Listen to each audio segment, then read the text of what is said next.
Colegas, nós vamos comentar hoje o direito penal português vigente no nosso território de 1500 até a independência do país. Na verdade, diferentemente dos índios que habitavam o nosso território nesta época, os portugueses já tinham há bastante tempo a legislação escrita. Embora o direito de então escrito de Portugal fosse bem diferente do direito atual, porque na verdade não existia naquela época um parlamento nas monarquias absolutistas de Portugal e de Espanha.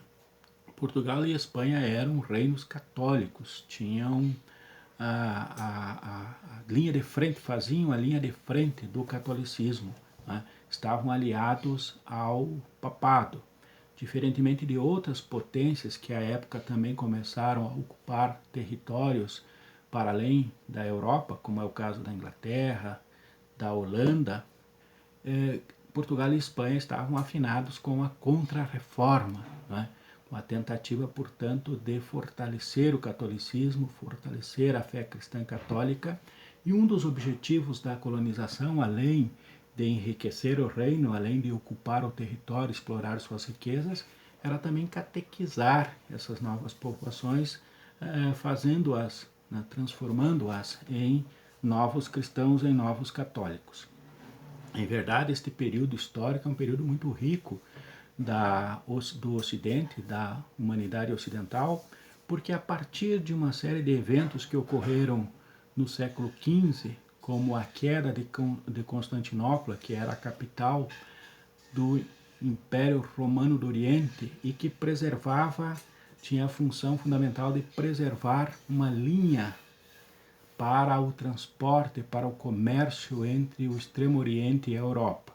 Constantinopla foi conquistada pelos turcos e com o fim, portanto, deste local de transporte de mercadorias entre esses dois continentes, isso incentivou que houvesse, né, a busca de um caminho alternativo através das grandes navegações. Também é verdade que houve neste período histórico uma evolução tecnológica significativa que permitiu que os portugueses, os espanhóis, os italianos, os ingleses, enfim, todas as potências europeias pudessem navegar com pelo menos a segurança suficiente para, na maioria das vezes, conseguirem atravessar o continente Atlântico. Até então isso não era possível. Nas navegações dos séculos anteriores, elas se limitavam ali a partir da Europa a navegações de cabotagem entre um porto e outro da Europa, de curtas distâncias, não se aventurando em mar alto. Mas a tecnologia, uma série de tecnologias, o astrolábio, a vela triangular, outras tecnologias, fez com que fosse possível, embora com muito risco, evidentemente, mas fosse possível esse tipo de aventura no mar. Além disso, outras coisas estavam acontecendo na Europa, essa discussão religiosa que começou lá com Lutero, não é? Que se tornou universal na medida em que Gutenberg inventou aquele tipo que permitiu a impressão, não é? Se fez daí então de uma forma fantástica ali a edição da Bíblia na língua alemã, não mais na língua que sempre era a língua dos ritos religiosos, que era o latim. Isso tudo fez com que houvesse o Renascimento, que se chamou, né, que é um movimento cultural, científico, político, enfim, e que redundou, né, nessa nova configuração do mundo a partir deste momento histórico. Portugal tinha um papel importante nesse teatro de ocupação de espaços de poder, no teatro geopolítico de então, porque era uma potência significativa alinhada com o mundo católico. Não tinha a pujança da coroa espanhola, mas tinha o seu papel importante. Né? E isso se consolidou na medida em que fez acordos, inclusive com a própria Espanha, o famoso Acordo de Tordesilhas, que permitiu que já quando chegaram os portugueses aqui no nosso território já tivesse uma garantia legal de que a conquista seria uma conquista reconhecida pelas outras potências a partir inclusive da intermediação do próprio papado, né, que tinha interesse em fortalecer todas as potências católicas. Quando os portugueses chegaram aqui em 1500, estava em vigor em Portugal as chamadas ordenações afonsinas, ordenações do reino, um conjunto de normas escritas que foi publicada, que foi editado quando Dom Afonso era o rei de Portugal. Dom Afonso, em 1446, publicou esse conjunto de regras como algo que fosse a sua vontade. Na época não havia um parlamento em Portugal, não havia discussão de forma alguma sobre isto, mas a normatização era a vontade do rei. Evidente que o rei encomendava para especialistas que fizessem isso, mas ele que decidia se seria desta ou daquela forma. Fundamentalmente, essa legislação tinha dois elementos, ou três, que são característicos de toda a legislação que vai se seguir, inclusive, a posteriori. Em primeiro lugar, um comprometimento extremado com a fé cristã e com o catolicismo. Segundo, uma defesa, né, exacerbada, absoluta da coroa portuguesa, da soberania do rei sobre qualquer outra vontade. E terceiro, um rigor extraordinário em termos de penalização. As penas principais da época era a pena fundamental, a pena por excelência era a pena de morte, acompanhada de outras penas de caráter cruel e infamante, como era o caso dos açoites, como era o caso da amputação de membros, como era o caso da condenação às galés eternas, para ficar remando naqueles barcos, trabalhando em lugares insalubres. E depois, não nesse momento, mas após, ainda se incrementou aquele tipo de pena que é o pena de degredo, né, da transferência de alguém, ou do desterro, né, que quando alguém fica fora de um determinado local, proibido de ficar em um determinado local. Mas isso surge já depois da ocupação, não é o caso dessas ordenações afonsinas, que começaram a vigorar em 1446, vigoravam quando Cabral chegou aqui com a sua frota, quando enfim começou a colonização portuguesa, e o rei nesta época era o rei filho de Dom Afonso, o rei Dom Manuel.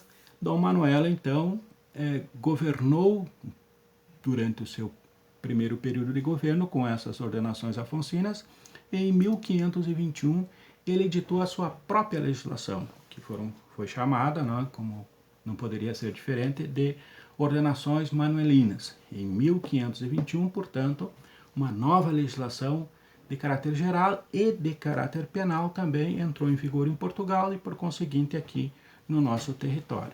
Durante tempo, vigorou essa legislação, que tinha como diferença com relação às ordenações afonsinas apenas o aspecto de adaptar ou de recepcionar a nova realidade econômica, ou seja, na época antecedente ao processo de colonização, o Reino de Portugal era um reino com um território modesto.